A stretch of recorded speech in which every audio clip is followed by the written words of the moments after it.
Hey there, welcome back to the channel. Thanks for joining me. Today we're talking about the Rolex GMT Master 2 126710 BLRO, aka the Pepsi GMT. This is a watch that I've seen come up in a lot of discussions lately due to the 10th anniversary of the ceramic BLRO Blue Rouge bezel, first seen in production on the 116719 GMT in white gold back in 2014. And from there we saw it retained in the steel reference 126710 BLRO, introduced in 2018. This was the much awaited return of the Pepsi bezel in a steel case GMT since it went out of production in the 16710 in 2008. Now, why has this watch been brought up a lot in discussion? Well, we're leading into Watches of Wonders season, which usually gets the speculation mill up and running, and prices can see some pretty steep movement based on this speculation. So usually a few months before the show, we see stuff like this start to enter the discussion. Now, the ceramic Pepsi GMT has been the subject of discussion for much longer than that, though, and there's been speculation that this watch has been ramping down in production and that it might even be discontinued at Watches of Wonders 2024. Now, the reasoning behind this generally stems from the inconsistencies in production of the ceramic Pepsi bezel. Now, unlike the other ceramic bezels from Rolex, which are zirconium oxide based, the BLRO bezel is aluminum oxide based. And this is to get the red color achieved, and the entire bezel is red. The blue part only becomes blue just before sintering when it's impregnated with an aqueous solution containing cobalt. Now, Rolex has had trouble dialing this color in ever since we first saw it in 2014 on that white gold reference. Sometimes it appears a little purpley, a little pastel-y, and it's something that we've seen change consistently with the production of these watches, whether in white gold, whether the meteorite dial, or whether in steel. And because of these inconsistencies, I think it gives these rumors of angling down production or even potentially going out of production briefly a little more credibility. Now, I would take all this with a huge grain of salt. Now, this is a hugely important watch for Rolex. It's kind of a flagship watch for them, and of course has its history dates back to the mid-50s, and Rolex developing this complication at the behest of Pan Am.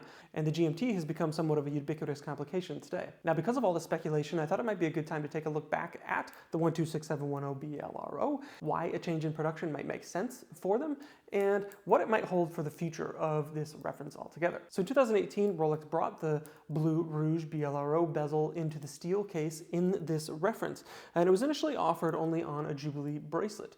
This was to differentiate it from that white gold reference that we mentioned earlier, which only was offered on an oyster bracelet. Now, this was changed in 2021 when they also offered the watch on an oyster bracelet and shifted the white gold reference to a dark blue dial. The oyster bracelet is something that a lot of people have been waiting for this watch. It's of course what it was originally offered with, even though the Jubilee is a part of its history as well. This is a watch that has a very different personality on both of these bracelets, especially in modern guys. Now, the modern oyster bracelet does have a polished center link, which has plenty of naysayers out there, of course. I think it wears in quite nicely, especially with some use. And as it starts to gather some wear on it, that kind of dulls a little bit of that brightness. But, you know, this is a watch that does not fly under the radar in the same way that a Submariner does, or an Explorer 2 does, or a Sea Dweller does. And I don't think Rolex wants it to be that way. And as evidence of that, they've actually moved the placement of the holes inside of the lugs, so you can't swap the bracelet from a Submariner onto this watch, the 40mm Submariner, I should say, which is kind of a bummer. I think this would look great with a fully brushed bracelet, but it kind of is what it is, and that kind of comes with the territory of this watch. Now, the Jubilee bracelet has a much more formal feel to it, where the oyster has kind of a flat, more muscular appearance. The Jubilee has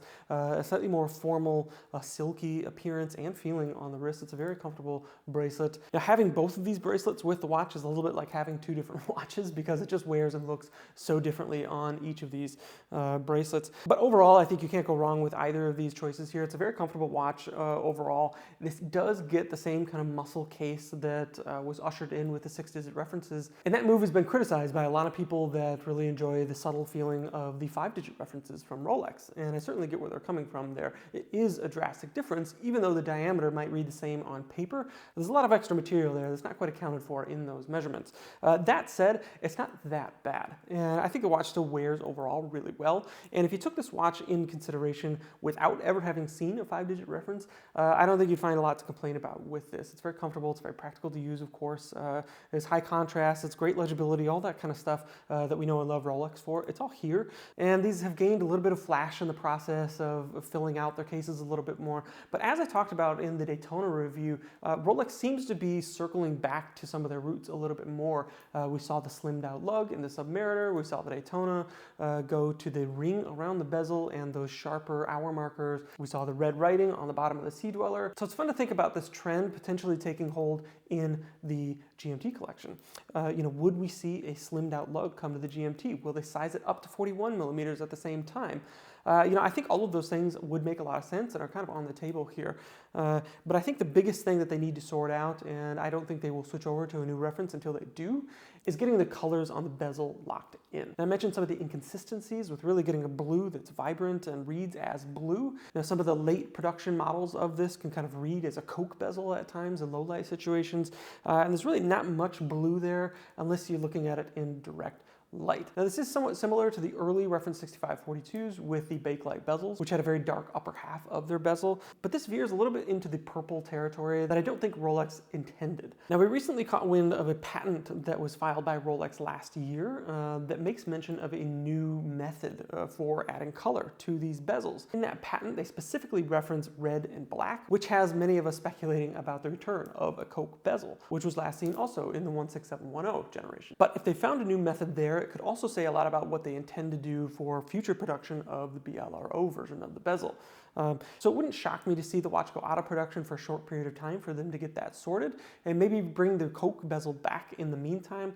Maybe we'll see the BLNR, the black and blue, be phased out when they bring it back. I think anything's on the table here. Nothing would really surprise me. And it's tough to really speculate on these things too accurately. But I do think that we will see Rolex start to come back and make some of the changes that we've seen to bring the GMT back in line with some of its roots a little bit closer and maybe move away from the muscle case here a little bit. I really think the only thing that remains to be seen is will they move it up to that 41 millimeter case that we see over in the Submariner collection, and what will they do with the bezel and how will they handle that. The one thing that I do know is that since they've been producing this bezel in ceramic, it's brought with it the fun of kind of being a detective around how these things are produced and being able to pinpoint some of the differences in production methods here. Now, if you've studied things like the 1680 red or different dial versions of the 5512, for instance, or the different bezel inserts that would come on those watches, you know that there's huge rabbit holes, and it's a lot of fun to research these things, and it kind of helps tell the story of how Rolex found their footing with some of these things. This ceramic bezel reminds me of that kind of a process, and it's been fun to kind of sort through what mark is what and what tones we saw early in production versus the late in the production.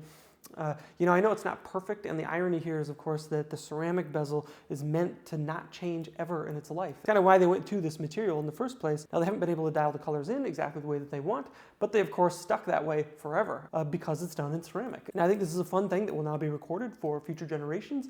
I know it's kind of silly to think of these things and mark this and mark that, but the fact of the matter is there are subtle, slight variations in the production run of these bezels, and it gets us focused on something other than the ridiculous secondhand pricing or the hype that these watches are experiencing or who they're being spotted on or anything like that. It really kind of gets us focused on what matters about these watches and what we enjoy about them. And the different variations of this watch, I think, will find their audiences, and it will be kind of an interesting part of history that captures this somewhat of a transitionary period for Rolex, which I think in the future we will look back on the last 10 years as. And I think the biggest evidence that we see of that is, again, going back to some of their classic design cues in their modern references that they're releasing. So the GMT, we have yet to see how that will affect it. Maybe it'll be this year, maybe it'll be next year. I'm not quite sure, but I have a lot more of my thoughts on this subject and on this watch, what it's been like in ownership here over the past few years, now live on thedeeptrack.com. I'll leave a link to that down below. A quick reminder here that the Deep Track is viewer supported.